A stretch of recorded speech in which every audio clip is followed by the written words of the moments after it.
Greetings to all. The session is regarding intermediate chemistry. Will it be fetching for your international entrance and competitive exams as well? And India is conducting JEE Advanced, JEE Mains examination all across India for the BTech entrance stream. In addition to this one, NEET will be conducted for the medical admission all across India. And Telangana, Andhra Pradesh government are conducting the MCET examination for the entrance or admission into BTech stream.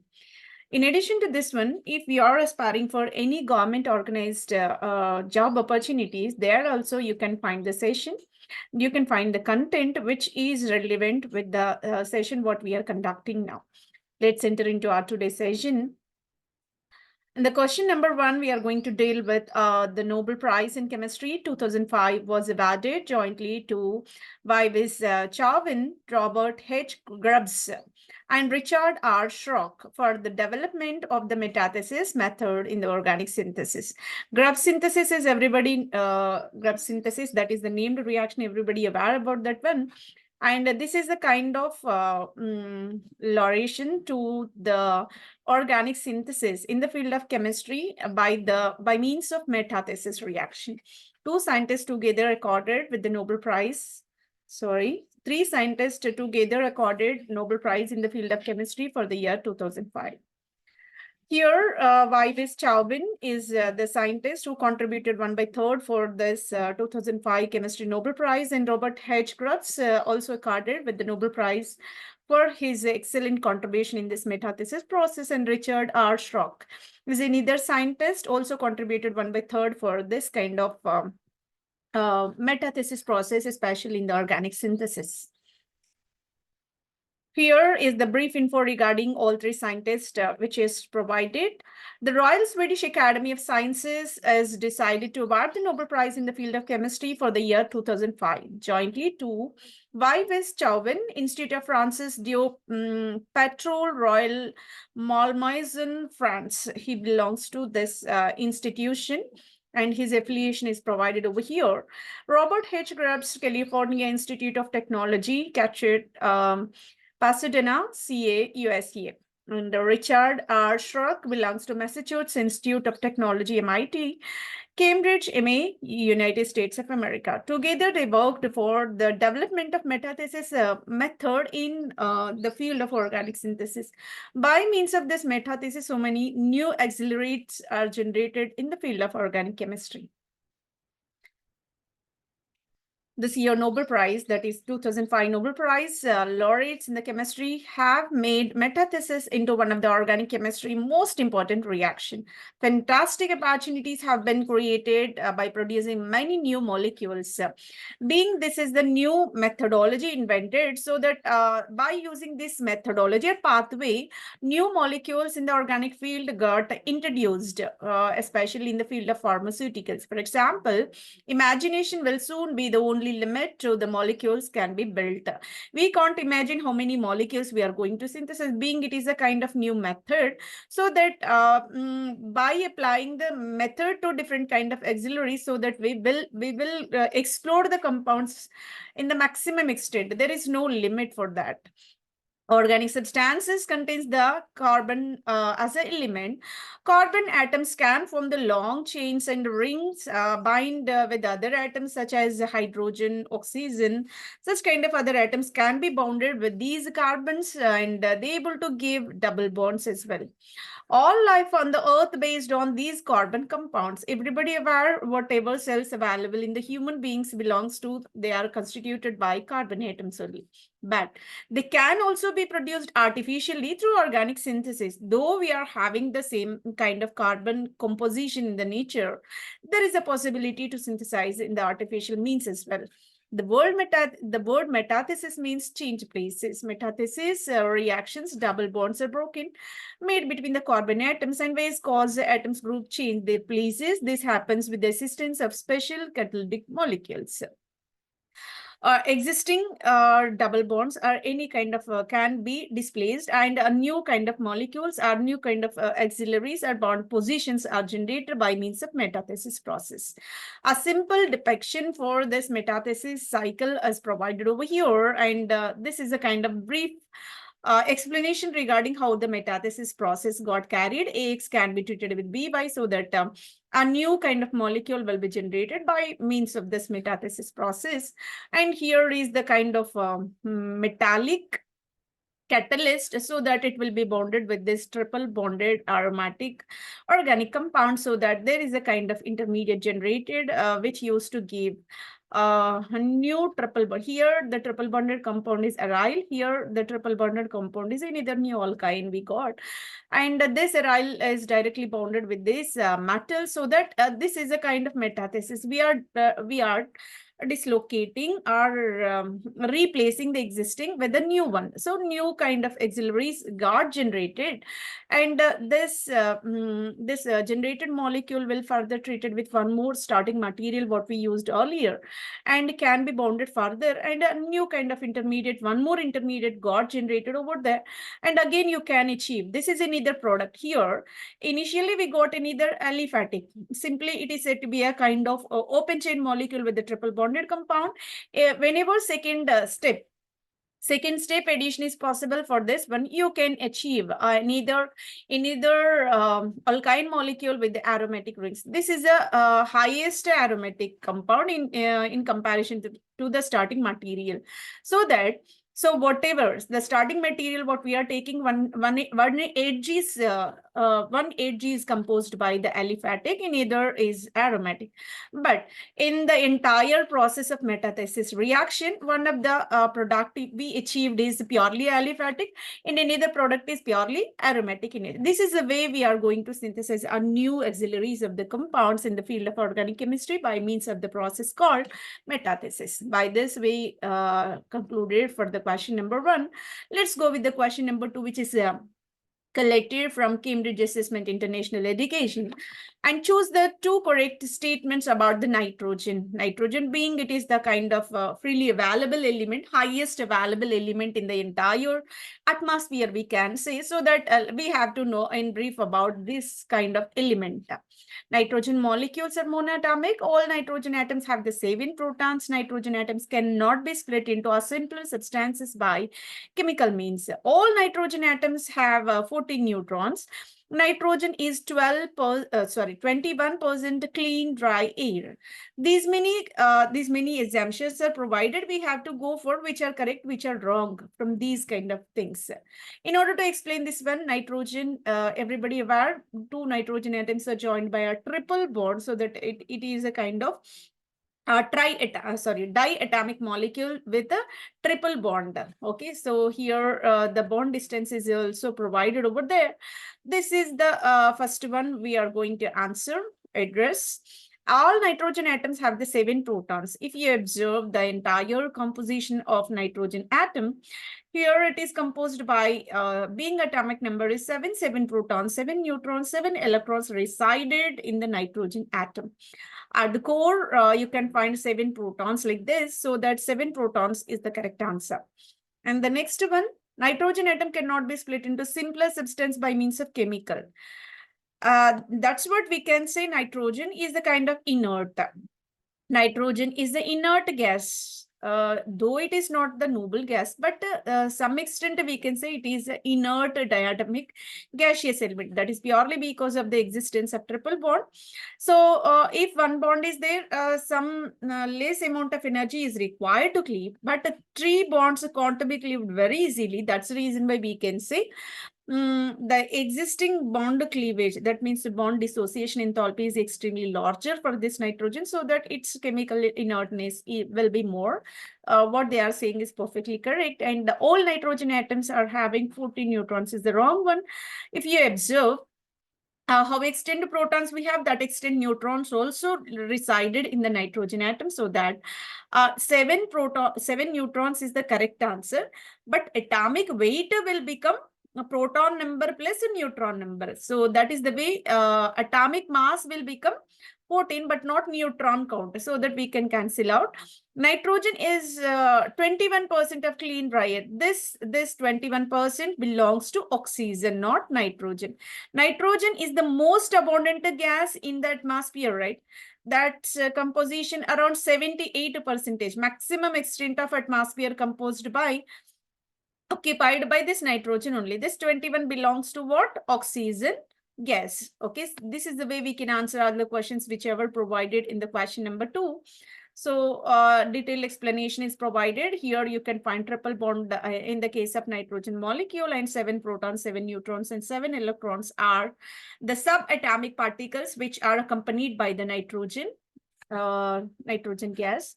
Nitrogen is of 78% in our atmosphere composition, and it is denoted with the N2.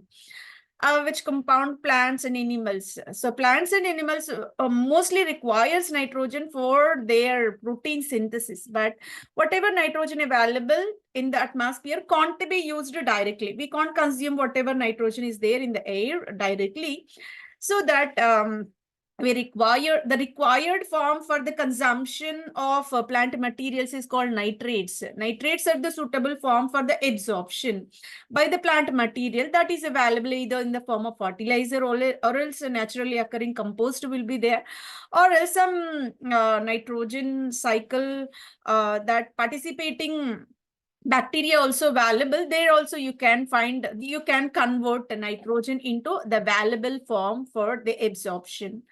Nitrogen is a very stable, diatomic gaseous element and most abundant.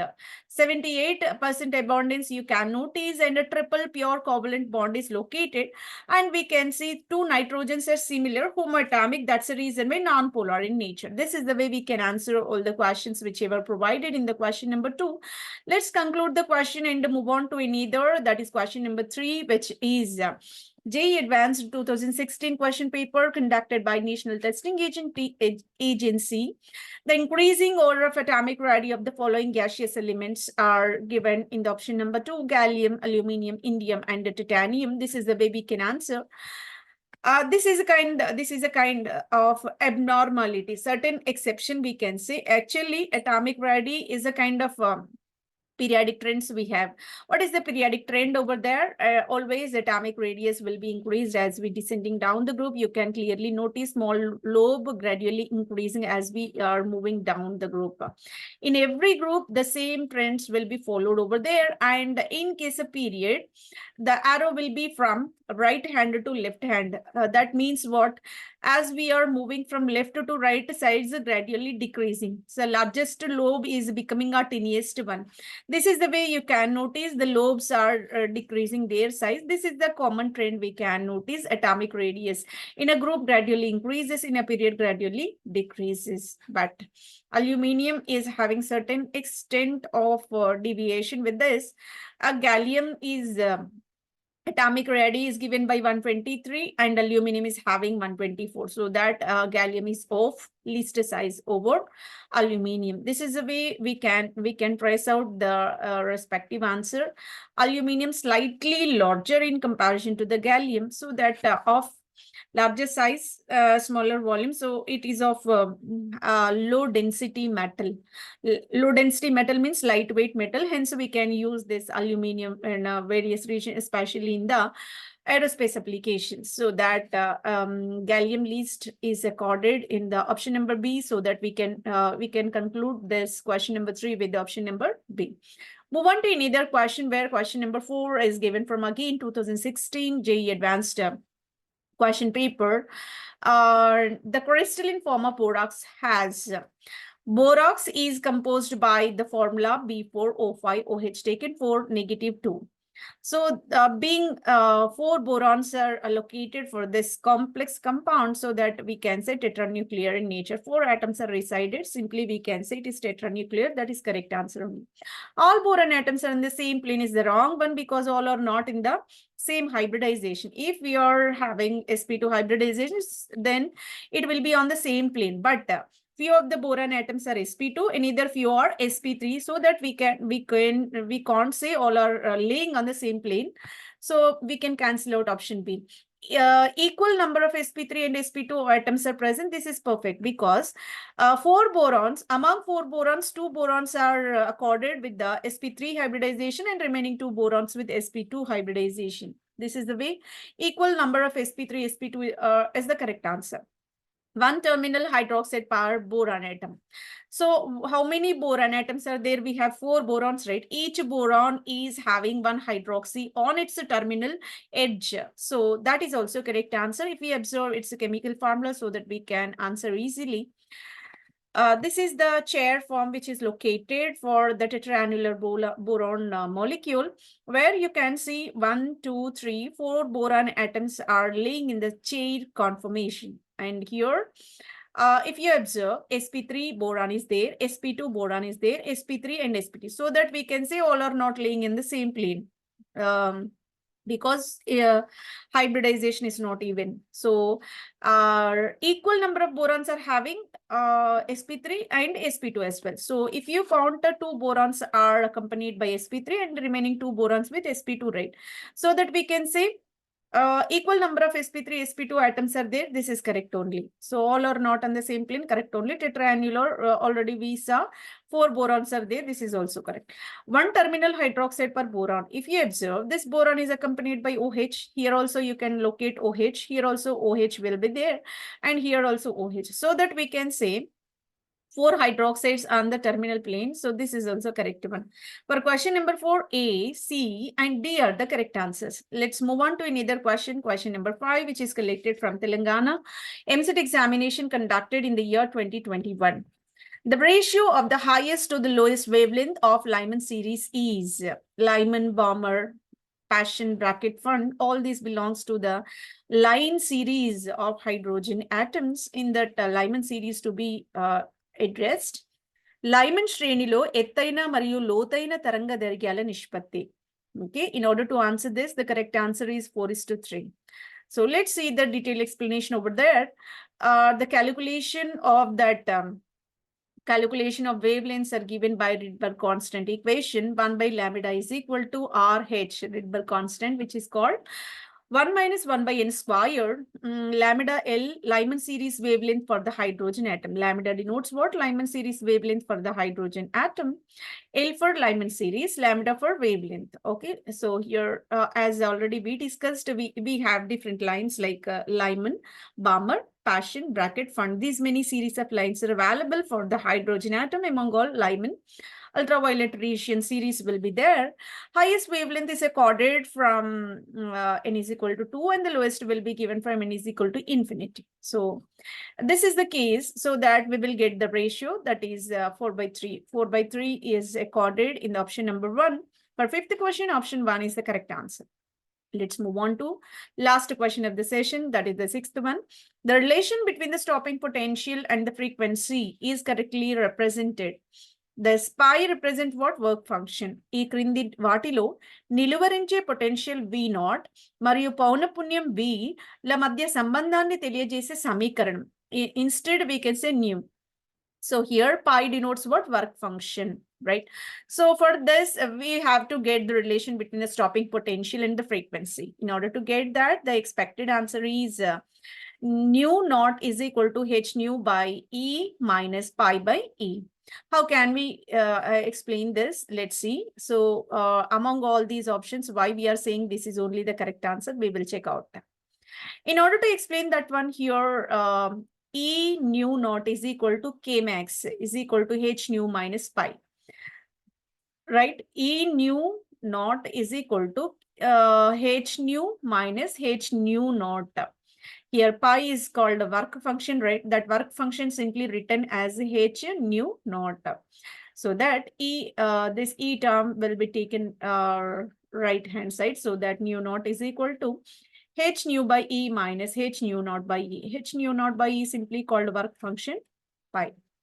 So that we can write it as h nu by E minus pi by E. So h nu naught can be simply substituted with pi, right? So that h nu by E minus h nu naught nothing but pi by E. That is given in the option number 3 only. If we see option number 1, nu naught is equal to pi by E. Pi by E minus. So this will be the negative sign. If you clearly observe, minus this h nu naught is nothing but work function pi, right? So that this is a negative symbol. So that we can cancel out this option 1. If we see the option 2, h E by V. So HE. So here E nu naught is equal to H nu. H nu minus work function will be there, so that E will not be the numerator term, so that you can cancel out option 2 as well. In the option 3, E square will be taken, H nu will be. H nu is not equal, right? H nu is one thing, H nu naught is another thing. Initial frequency, nu naught indicates initial frequency, nu means normal frequency at instant time. Okay, so that we can cancel out option 4 as well. Only the probable option is 3. So that for question number 3, and that related graph is also plotted among stopping potential versus the frequency. Whenever stopping potential versus frequency was plotted, you can observe the parallel lines you can notice with the angle theta. And here the negative H nu naught values, we can clearly notice being H nu naught values are negative, which are clearly observed over here. Those are also experimented by this graphical representation. So negative terms are located over there, so that the correct option will be this work function will be a negative one, that is recorded only in the option number 3. By this, question number 6, option number 3 will be the correct answer. We concluded the entire session. We covered with the various terms and various segments of this chemistry of intermediate session, and we covered with the various organic, inorganic, polymeric, complex problematic sessions as well.